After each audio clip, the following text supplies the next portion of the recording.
Good evening, peeps. How's everybody?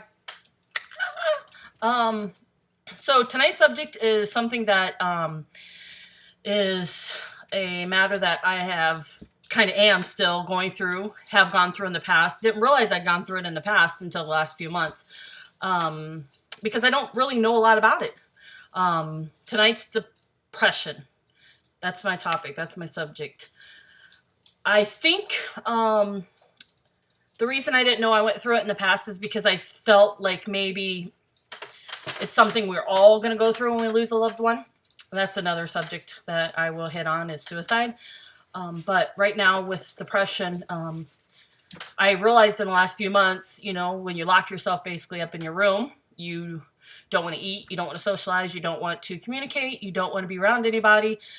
You're like, that's it. You're here. You're in this bubble. You don't want anyone in. You don't want to get out. Probably depressed.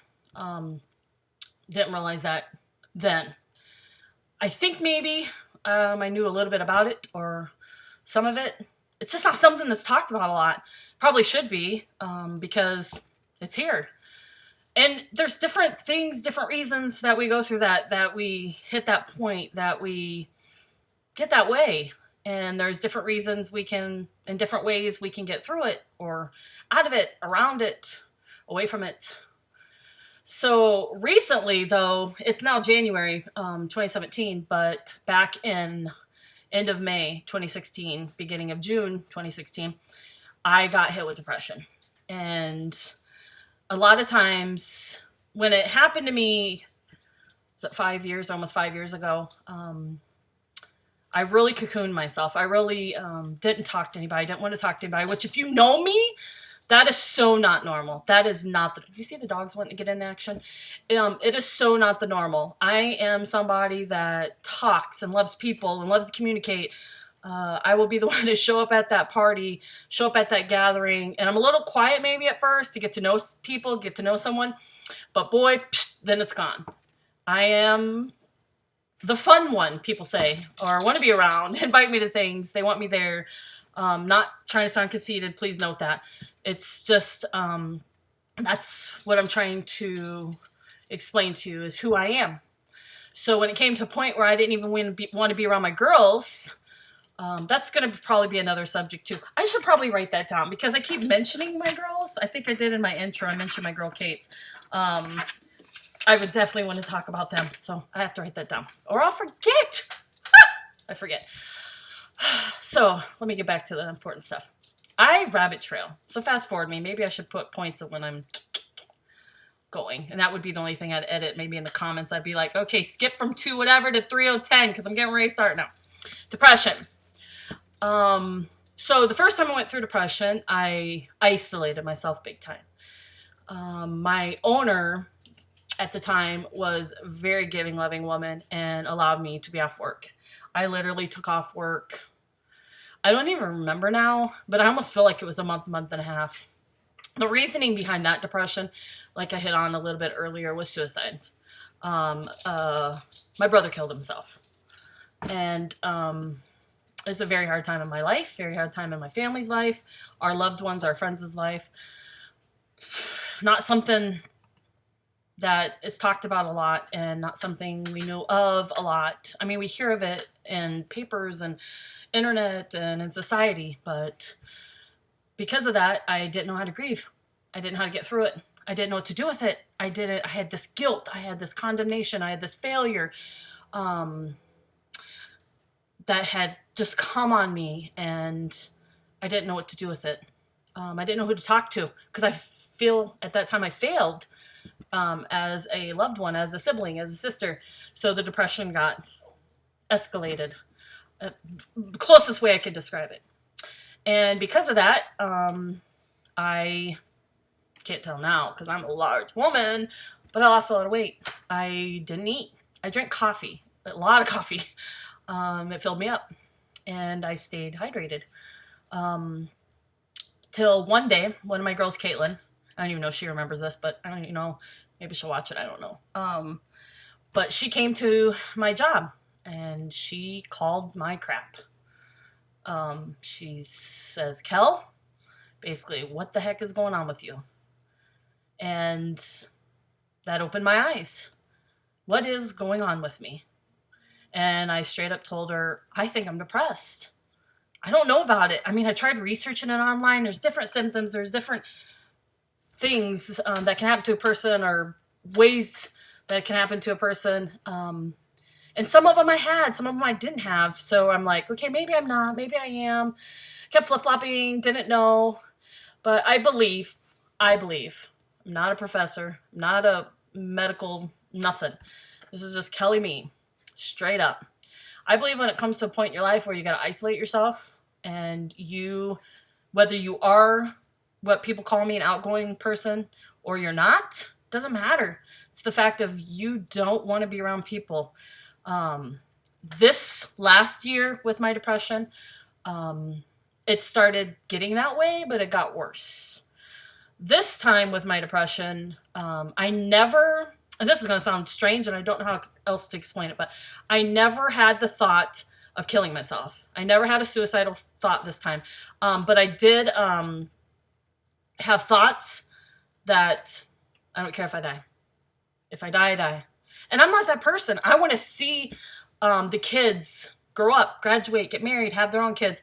I want to see my niece and nephews in sports and what they're going to do and what they're going to accomplish in their life, music, and whatnot. I've got niece and nephews in sports and music and arts and all the great stuff.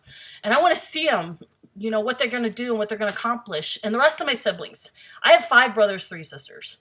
More than that, this is just blood, but I have step also. So I have a very, very, very large family. Hence, in my earlier one, when I say I have 30 nieces and nephews, almost.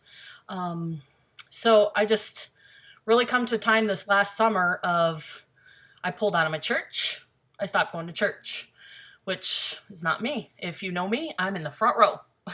Usually somewhere in the front row.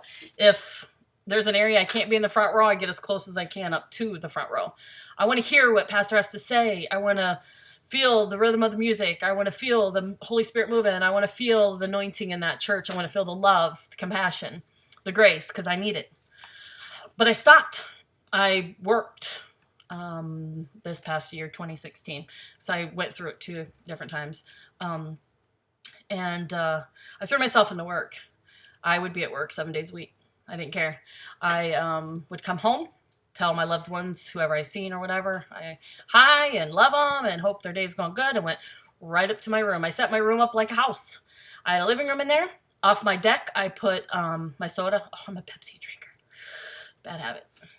Already finished one. And I had a TV up there, so it was like a living room, bedroom, and that was it. I have a large bedroom, so that's how it was. My kitchen, living room, and my restroom is literally 5 feet from my bedroom. So I didn't have to see anyone. I didn't have to deal with anything. I didn't have to go through anything. I didn't have to face the issues. One day so this is end of May, beginning of June 2016. One day in July, I don't remember when. If one of my loved ones remembers it and watches it, they can post it. But it just came upon me as I was driving my car. I need to ask my family for help. Okay, I'm not that person either. I'm the person that helps my family. I'm the one they'll contact if they need help, regardless of what it is. Majority of the time. I mean, they'll go to their spouses first, the ones that are married. After the spouses, then it comes Kelly or Aunt Kelly, and that. And I was not the one to ask for help. I was not the one wanting to ask for help. I was not going to do it. I was fighting it in my 12, 15-minute drive home of, then finally I got home, and we have the app Voxer. Awesome app, because I have a sister in North Dakota and her family, and I have a brother and his family in Alabama, and I have a sister in Indiana, and a lot around Wisconsin, and a little bit in Minnesota area. So Voxer works. We put a group together of everyone, and we have a Voxer group, and it works. And I got on there, and I asked for help. I let them know clearly, I believe I'm depressed. I'm going through things. I need help. And, I didn't know how to ask for help. I didn't know what to do with it. I didn't know, what would happen? Would I be undepressed, or what's the next steps? What do I got to do? Some people have to get on medicine. I didn't know. So I got on the Voxer and I asked for help. And within seconds and minutes, my siblings and other loved ones were getting hold of me via either in that same group or directly on my cell phone, which was awesome. And it's not that I ever thought that my loved ones wouldn't be there for me. It's not that I ever thought that they wouldn't care. I know most people that come to know my family say we're very loving and caring family. And that's straight up truth. We will do anything we can within our power to help. That's just how we were raised. And so I know everybody would be there.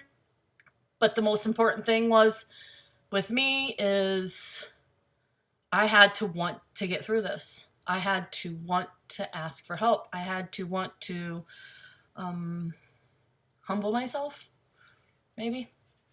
So I did. It is now January and I'm still going through things. I'm not gonna lie, I'm a straight up kind of person. That's just how I am. And it's been hard. It's been a hard 7 months. Not easy. Because every time I started having good days or a good week, boom, something hit me. The littlest things. I fell down the stairs. My knee gave out. I mean, to me, that's a little thing. To a lot of people, it's a big thing. I have a knee problem, whatnot. But fell down the stairs, bruised up my side, had a knee problem, to big things. My now, was he 8 years old now, nephew, John, has been second time diagnosed with neuroblastoma, cancer, stage 4. So that's a big thing to me. My niece, Kalita, who just turned 11, in the last week and a half, has severe scoliosis. I mean, her spine is like a complete S. She's almost at the worst that curves can be at, where they want to go, like, I think it's to 50. She's like at a 47, and I think a 42 at another point. Just issues of hitting my family were really hard for me. My best friend, Janita, who's been my best friend 20 years almost, and I work for the same company, and we're selling their company. That came up to us in June, or May or June. And then, so I knew I was going to be unemployed. I've been with that company 18 years. Yes, 18 years. What was I going to do next? So those are some things that just kept hitting me. And I had loved ones coming to the house, praying for me, asking me over for coffee, just to fellowship with me, just to spend time with me, to be of encouragement. But God knows I appreciated it all, and God knows I just loved it. But it didn't help in that time, in that season of my life. And then it finally hit me that I have to go through things. And there's nothing wrong with me going through these things. There's nothing wrong with me feeling these emotions. And that's where I was beating myself up with. Oh, I know better than this. I know what the word says on this. I know what I should be doing. I know what da-da-da-da-da told me to do. Why am I not doing it? Why am I not getting over it? It should be so much simpler than this. But it wasn't. That's the crazy part. So basically what I came to do is made a choice. Hard to do when you're going through anything, I think. Well, I should say hard to make the good choice. It's okay for me to go grab a bottle of Kahlua and go grab a mixed drink. I have no problem making those choices. But the good choices of, I need to get back into church. I need to physically, not over the phone, which is easy to do for me, but physically, which at that time was hard for me to do, talk to people. So I remember just going to my best friend and just breaking down. I don't know if she remembers this, but a couple of her kids walked in and seen Aunt Kelly crying, and they started crying. It's just not normal. I mean, I'm an emotional woman. I'll cry in a movie. I'll cry when I see someone I haven't seen for a long time. But just to break down This is not something they've seen. And I had to let them know that there was nothing wrong with that. Aunt Kelly's hurting, and it's just the way I'm expressing myself. And let them know it's healthy. It's healthy to break down. It's healthy to break down in the sense of crying and getting it out and trying to go through things and letting your best friend or your spouse or your partner or your loved one, your pastor's wife, your mentor, whomever you choose to talk to, know I have some issues going on and I need some help. And that's what I done. She's always been there. I mean, like I said, we've been best friends almost 20 years. God truly blessed me with her. And she just listened. I believe she cried probably too, because I was crying. And she knew things were going on. She confronted me too, about it and whatnot. I've had my sister Vic and her husband, I love them dearly, come to the house to pray for me, pray over me. I had my mother. I had Kate, who was there anytime she wasn't working. Just being a constant blessing in my life, all of them. I had my brother Chris and sister-in-law Tara invite me over for coffee to talk to me about, at this time it was about, because I lost my job now at this time. The company had sold, so that added more to the depression. And that was in November. And they had me over for coffee and just to talk to me, let me know, hey, we care, we're here for you. And they prayed with me and all of us prayed together, so I brought my nephews home in July and I broke down to my sister-in-law, who's also like a best friend of mine, Heidi, and, told her I've never felt like this in my life. I don't know what's going on, but I just don't care if I live anymore. I wasn't going to contemplate to do anything to stop my life or end my life. I just knew I was at a point where I just didn't care anymore, which was not right for me.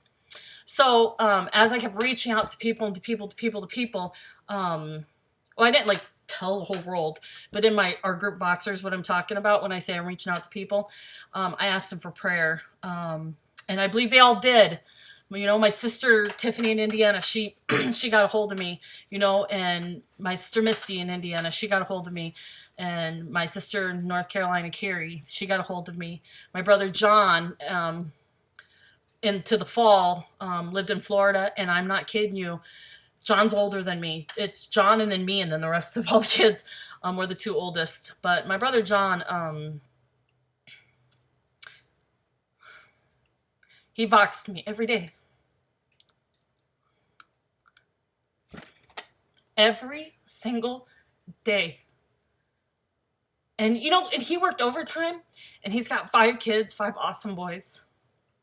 And he took that 2 minutes to sometimes our conversations were 9 to 10 minutes on this Voxer. And every day he contacted me. That meant a lot. It still does, obviously. You can see I'm getting emotional. But everybody did. If I miss someone, I'm not trying to miss someone. I'm just letting you know that I had plenty of people. I could sit and name them. This makes me think of Donald Trump. I'm not trying to promote him, but when he speaks, he does this crap. Okay. So I had plenty of loved ones. I had plenty of friends. I had plenty of everything around me, and I was still struggling. But like I said earlier, it's a day came that I had to make a choice. And one, I chose that I want to see my niece and nephews and what they do with their lives. I want to be involved in their lives. I want to be involved in my friends' lives. I want to be involved in all my loved ones' lives, and I just want to be there. I want to be present. I want to be somebody that, once again, they can look up to. Not that they couldn't look up to me because I'm going through depression, but I want them to know, hey, even the kids, Aunt Kelly is going through depression. And you know what? And I'm going to be okay because I want to do it the way I think is healthy.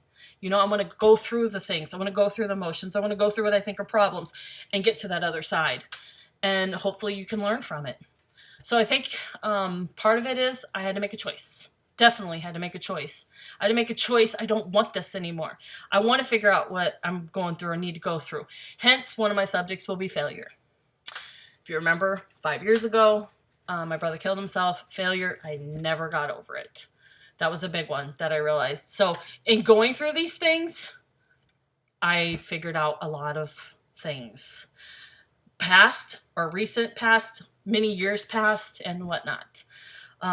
So that's where I want to be a help. If I can be a help, you need to figure out your issues, and once you figure them out, I think it will get easier. I believe it'll get easier. It has for me. I just asked my sister-in-law, my best friend Heidi, do you notice a difference? This is in December. Do you notice a difference from now to July? She's like, yeah, I actually see you. Because when I brought the boys down in July, I isolated myself again. You know, I'd go into one of their bedrooms and just be on the computer or whatnot, catching up on something on Netflix or something. You know, whereas here I did do that sometimes, but I come out, I socialize. I'm at their house now. Woo, woo, this is their house. So I'm down south for the winter. So I think we need to address our issues. We need to figure out, hey, this is what's going on. This is what I'm dealing with. Now, how do I get over it? How do I get through it? Not everyone's the same. I am a Christian, and I think people think Christians are perfect. And oh my God, we're so far from that. If you're a true Christian, you're so far from perfect. That's why we need to be a Christian. We need to have Jesus because we can't do it. But I'm a Christian and I couldn't get through the stuff. You know, I had the church. I couldn't get through it. I have awesome pastor and pastor's wife. I love them. You do not even understand. I wish I could just physically show you how much I love them. But I never talked to either one of them. You know, shame tried to come on me, you know, because they knew me as this person. You know, the lovely, bubbly, outgoing, great personality Kelly, like this, and not this person. You know, so shame came on me and I didn't want to talk to him. But with the depression, I chose to stop.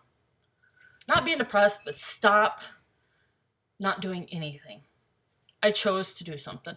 I chose to go through my things, go through my topics and subjects of what I was dealing with. With depression, it was a lot of things, a lot of issues. Those are issues I want to address, but I'm really talking a lot here.